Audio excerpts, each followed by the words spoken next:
हमने मैनिफेस्टो में कहा है, इसलिए हम माफी क्यों मांगे? फिर डटे रहिए ना इस बात पे।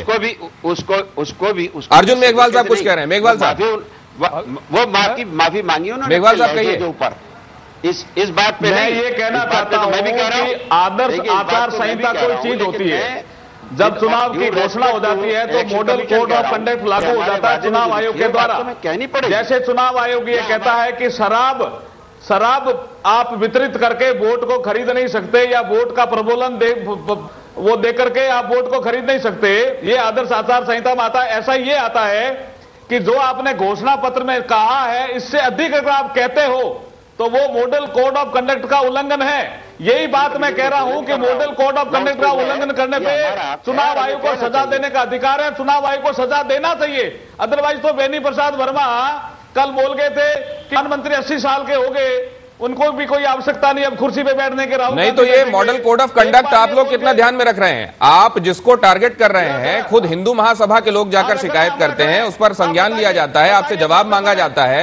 आप भी तो पोलराइज करने की कोशिश कर रहे हैं ना अभी वोट लेने के लिए सोसाइटी को। आप बताइए कि भाजपा ने मॉडल कोड ऑफ कंडक्ट का उल्लंघन कब किया? ये जो केस है बेनी प्रसाद का, it is a violation of the model code of conduct, ये मेरा कहना है, और चुनाव आयोग को इसका नोटिस लेना चाहिए। राजीव जी, क्या भारतीय जनता पार्टी के मामले में जो सफाई मांगी गई है, उन्होंने तो नहीं किया आदर्श आचार संहिता का उल्लंघन? देखिए, दोनों एक ही सिक्के के दो पहलू हैं। कभी किसी ने नहीं छोड़ा, कभी ये गाय बांटते हैं तो कभी राम मंदिर का मुद्दा उठाते हैं, जब चुनाव आता है तो राम मंदिर आ जाता है। जहां तक कांग्रेस की बात है, मेरा मानना है कि सिर्फ दो बातें हो सकती है। या तो कांग्रेस जो एआईसीसी के नाम से जानी जाती है, ऑल इंडिया कंफ्यूज कांग्रेस बन गई है, इनको पता नहीं कि कब क्या कौन किसको क्या बोलना है, या एक सोची सच्ची रणनीति के तहत सबको बेवकूफ बनाए जाने की कोशिश हो रही है।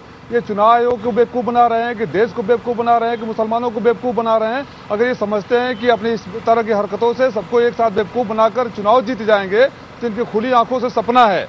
ये मुसलमान अच्छी तरह से जानते हैं कि अगर 65 उनकी स्थिति बदतर हुई है तो सबसे ज्यादा जिम्मेदार कांग्रेस है। और जहां तक भारतीय जनता पार्टी की बात है, इन्होंने कभी भी चुनाव आचार संहिता की बात कहे और उसका पालन किया हो, अचानक उनको गाय याद आता है, राम मंदिर याद आता है, तो मुलायम सिंह जी ने मान लिया कि सरकार हमारी बन रही है। याद आई भाई, क्या बात कर रहे हो आप? सपोर्ट देंगे हमें?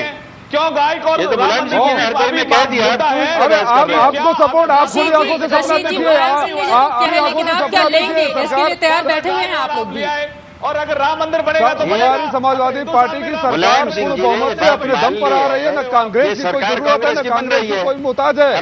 कांग्रेसी लोग अपने सपने देखना बंद कर दें, उनकी कोई जरूरत नहीं उत्तर प्रदेश। राजीव जी, अगर आप सुन पाए, रशीद साहब आपसे एक सवाल का जवाब चाहेंगे। विकास के मुद्दे के तहत राजनीति राहुल गांधी ने शुरू की प्रदेश में। जब 50% का सुप्रीम कोर्ट का ऑर्डर है, तो आप ये बता दीजिए कि 50% से ज्यादा रिजर्वेशन हो नहीं सकता। समाजवादी पार्टी 10% का रिजर्वेशन कहां से दे रही है? रशीद साहब, एक सवाल का अगर आप जवाब दे पाएं। सच्चर कमेटी रंगनाथन हमको मदद करने के तैयार है। क्यों भाग रहे हैं आप? क्यों बेवकूफ बना रहे हैं मुसलमानों को? बार बार 65 सालों से यही करते रहे, आगे भी यही करते रहेंगे। हम नहीं बना रहे, हम तो उनसे सच वादा कर रहे हैं। आप बना रहे हो, आप जानते हो। जब आपने 4.5% किया, तमाम कमिटीज की रिपोर्ट आती है, तब आप लोग संज्ञान में नहीं लेते हैं मुसलमानों को, और अचानक से जब चुनाव आ जाता है उसके बाद आप लोगों को याद आ जाती है उस खास समुदाय की। आपको नहीं लगता कि यहाँ पर खालिस राजनीति कर रही है कांग्रेस? कांग्रेस राजनीति कर रही है। मैं यही बोलना चाहता हूं, ईमानदारी से दे सकती है, वो कह रही है। उसने कोई वादा ऐसा नहीं किया है। मैं अपनी तो आपके मंत्री अगर 4.5 की आप करते थे, आप 9 की बात करते थे, पहले ही बार बार बयान बदलने की जरूरत क्यों आन पड़ती है? रशीद साहब, केबल है ये घोषणा पत्र, जिसको पूरी तरीके से इम्प्लीमेंट किया जा सकता है। और जो समाजवादी का रशीद साहब, एक स्थिति ये बताई जा रही है। एक सेकंड राजीव जी, एक सवाल पूछ लेने दीजिए मसूद साहब से। मसूद साहब, कहा यह जा रहा है कि जिस एक खास जगह पर जा बड़े नेता, यहां तक कि केंद्रीय मंत्री एक ही बात बार बार दोहरा रहे हैं, उसके पीछे एक डेस्परेशन है। कहा यह जा रहा है कि वहां से अपने कैंडिडेट को किसी भी सूरत में जिताना है और मुसलमानों के वोटों के बट जाने का खतरा है, क्योंकि यह समझा जा रहा है कि वहां जो उमर खान खड़े हुए हैं वो ज्यादातर वोट खुद हथिया लेंगे, बाकी जो इंडिपेंडेंट हैं विजय सिंह उनके हक में चले जाएंगे। इसीलिए ये डेस्परेशन इस शक्ल में नजर आ रहा है। ये आपने बहुत बात कर दी कि उमर खान की बात कर दी है। उमर खान की जमानत अगर बच जाएगी तो देखिएगा आप, वहां मैंने जानबूझ करके उसके खिलाफ हिंदू कैंडिडेट खड़ा किया, मुसलमान नहीं किया है, और पहली दफा नहीं किया है। 5 दफा समाजवादी पार्टी ने मेरे खिलाफ कैंडिडेट खड़ा किया जब मैं समाजवादी में रहते हुए, और मैं इंडिपेंडेंट जिता के लाया हूं, समाजवादी की जमानत जब्त आया हूं और अब कभी जमानत जब्त होगी। इसलिए मैं ना हिंदू मुसलमान की पॉलिटिक्स करता हूं, ना कभी जिंदगी में आप नहीं करते तो आप उस पार्टी में तो है ना जिसकी तरफ से ये किया जाता हुआ दिखाई दे रहा है। आपने एक पर्टिकुलर नाम दे दिया जो मुझसे मुताल्लिक जुड़ा हुआ है, तो मैंने तो अभी तक भी कोई ऐसी बात नहीं कही कि जो इलेक्शन कमीशन को चैलेंज कर रहा हूं या हिंदू और मुसलमान को बांटने की बात कर रहा हूं मैं। नहीं, लेकिन ये दोहरा हिसाब किताब क्यों है? एक तरफ आप चैलेंज भी नहीं करते, एक तरफ आप संवैधानिक संस्था का आदर भी करते हैं, एक तरफ आप रिग्रेट लेटर भी लिखते हैं, दूसरी तरफ आप ये कहते हैं कि मैं तो फांसी पे भी झूल जाऊंगा, दूसरी तरफ आप ये भी कहते हैं कि इलेक्शन कमीशन को अगर नोटिस भेजना है तो भेजे। होती है ये क्यों हो रहा है? ये फ्रस्ट्रेशन, इन अपोजिशन में फ्रस्ट्रेशन हो गया। ये इंडिविजुअल फॉल्ट मेरा हो सकता है, सलमान खुर्शीद साहब का हो सकता है, बेनी प्रसाद वर्मा का हो सकता है, ये एकदम जब सोनिया जी पे फॉल्ट है ना, ये इंडिविजुअल फॉल्ट भी सही, लेकिन ये फॉल्ट है ना। ये क्या मतलब है इस बात का?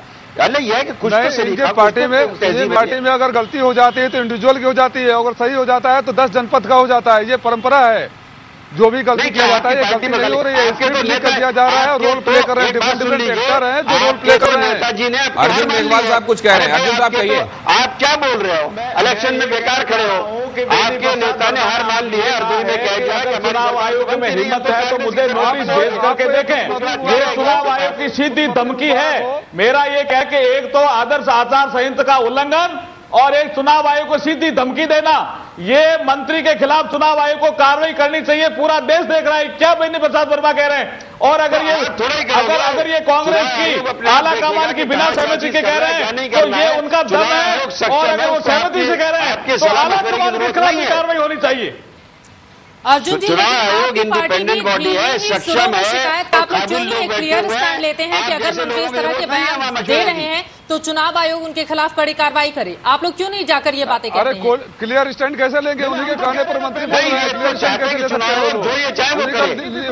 उन्हीं का लिखा हुआ स्क्रिप्ट पढ़ रहे हैं। चुनाव आयोग अपने आप करेगा जो उसे करना होगा। कल शिकायत करेंगे हम चुनाव आयोग को। नहीं, ये कहा जा रहा है वैसे अर्जुन मेघवाल साहब, क्योंकि आपको ये सिचुएशन यहां सुटेबल लगे कि इनकी तरफ से ऐसी बातें की जाएं, एक ध्रुवीकरण की स्थिति बने और आपको बाय डिफॉल्ट उसका फायदा मिले, इसलिए आप भी उतने वेहमेंटली अपोज करते हुए सामने नहीं आ रहे हैं। नहीं, बात आप इसको विषय को विषयांतर मत करिए। विषय यह है कि क्या आदर्श आचार संहिता की पालना होनी चाहिए या नहीं होनी चाहिए। अगर आदर्श आचार संहिता की पालना नहीं होगी तो कल कोई नोट कल कोई शराब बांटेगा और चुनाव आएगी, क्या अहमियत होगी? अर्जुन जी, आदर्श आचार संहिता की आप बात कर रहे हैं, एक सवाल का आपसे ईमानदारी से हम जवाब चाहेंगे। आज चुनाव आयोग ने नितिन गडकरी को नोटिस थमाते हुए जवाब मांगा है राम मंदिर के मुद्दे पर, उस पर आप लोगों का क्या स्टैंड है? आप लोगों ने राम के नाम को अपने घोषणा पत्र में शामिल क्यों किया? देखिए, राम मंदिर के नाम पे जो नोटिस दिया वो हमारे राष्ट्र जवाब देंगे। आज का मुद्दा यह है कि आदर्श आचार संहिता में उल्लंघन कांग्रेस ने किया या नहीं किया। हमने किसी भी आदर्श आचार संहिता का उल्लंघन हुआ ना, ये नोटिस दिया है। आपने वो चीज हिंदू महासभा ने तो उस पर आपत्ति जताई है। अर्जुन जी, संस्थाओं का आदर करना जानते हैं और आगे भी करते रहेंगे। चलिए, ये वो लोग हैं जो सामने बेशक आकर ना कहें, बहुत सारे लोग ऐसे हैं जो ऑफ रिकॉर्ड कहते हैं नाम मत लीजिएगा, और कहते हैं कि जब आम की दावत होती है सलमान खुर्शीद के यहां तो इलेक्शन कमीशन के कई बड़े चेहरे आपको वहां पर आम दावत का मजा लेते हुए दिख सकते हैं। एक छोटा सा ब्रेक, फौरन हाजिर होते हैं। क्यों दिखा रहे हैं कांग्रेसी बार बार चुनाव आयोग को ठेंगा? आज प्राइम लाइन में इसी मुद्दे पर हम चर्चा कर रहे हैं। कहा जा रहा है कि क्या ये किसी तरह का डेस्परेशन है, क्योंकि सलमान खुर्शीद तो बड़े लिबरल चेहरे रहे हैं, गैर सांप्रदायिक और अमन पसंद लोग उनको ये तक कहते रहे हैं कि जो कट्टर हैं वो कहते हैं मांगा था मुसलमान मिल गया सलमान। उसके बाद इस तरीके की बातें एक के बाद एक, माफी भी मांगना, फिर वो बातें फिर से कहना, और फिर अगर वो कहना बंद कर दें तो उनके किसी साथी का कैबिनेट के वही बात उसी मंच से कहना। मसूद साहब, क्या आपके अंदर कहीं ये मंथन चल रहा है कि अब इस पर लगाम लगनी चाहिए और होगा जितनी हो गई? कम से कम राहुल गांधी विकास की बातें करते हैं, वो पैकेज की बात करते हैं बुंदेलखंड को लेकर, उसी लाइन पर इस बार आगे चीजों को टो किया जाए।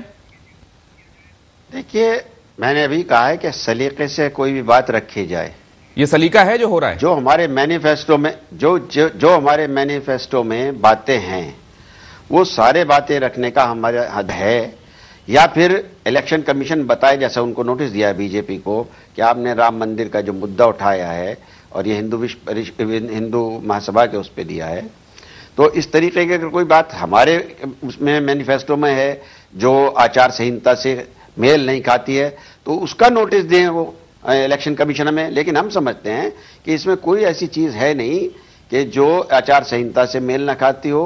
सिर्फ बात जहां आती है वो है कि जो ले जाए जो आपत्ति के लायक है। बहरहाल अर्जुन जी, आपसे हम जानना चाहेंगे, बार बार कांग्रेसी मंत्रियों की तरफ से इस तरह के बयान आखिर क्यों दिए जा रहे हैं? क्यों एक खास समुदाय को ही लुभाने की कोशिश कांग्रेस की ओर से की जा रही है? देखिए, ये वोट बैंक पॉलिटिक्स है। मेरा ये स्पष्ट आरोप है कि जो चीज घोषणा पत्र में नहीं है उसको आप के दौरान नहीं कह सकते। घोषणा पत्र में इनके 4.5% तक मुसलमानों को आरक्षण देने की बात कही गई है, अल्पसंख्यकों को। अब ये कह रहे हैं हम मुस्लिमों को 9% देंगे। ये आदर्श आचार संहिता का उल्लंघन है, मेरा ये कहना है। सही नहीं बोल रहे हैं।